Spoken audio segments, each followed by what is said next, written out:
জমকালো আয়োজনে গত 13 অক্টোবর রবিবার অনুষ্ঠিত হল কারি লাইফ ম্যাগাজিনের বার্ষিক আয়োজন কারি লাইফ অ্যাওয়ার্ড অ্যান্ড গালা ডিনারের 16তম আয়োজন।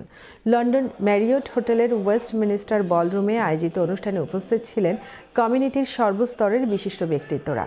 সারা জাগানোর রেস্টুরেন্ট রেডফোর্ডের উদ্যোক্তা ব্রিটিশ কারি ইন্ডাস্ট্রিকে বিশ্ব দরবারে প্রতিষ্ঠিত করার পেছনে অগ্রণী ভূমিকার স্বীকৃতি স্বরূপ আমিন আলীকে লাইফ টাইম অ্যাচিভমেন্ট অ্যাওয়ার্ড প্রদান করা হয়। এবারের কারি লাইফ অ্যাওয়ার্ডে বিভিন্ন ক্যাটাগরিতে মোট 39টি অ্যাওয়ার্ড প্রদান করা হয়। ITN এর নিউজ প্রেজেন্টার নিনা হুসাইনের উপস্থাপনায় এতে সূচনা বক্তব্য রাখেন কারি লাইফ ম্যাগাজিনের প্রধান সম্পাদক সৈয়দ নাহাজ পাশা ও Syed Belal Ahmed.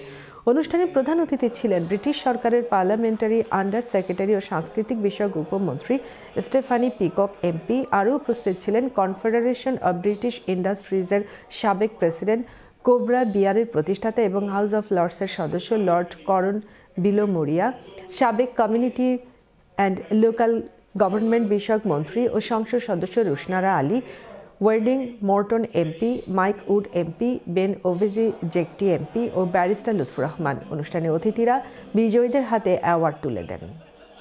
Redford, everyone loved it.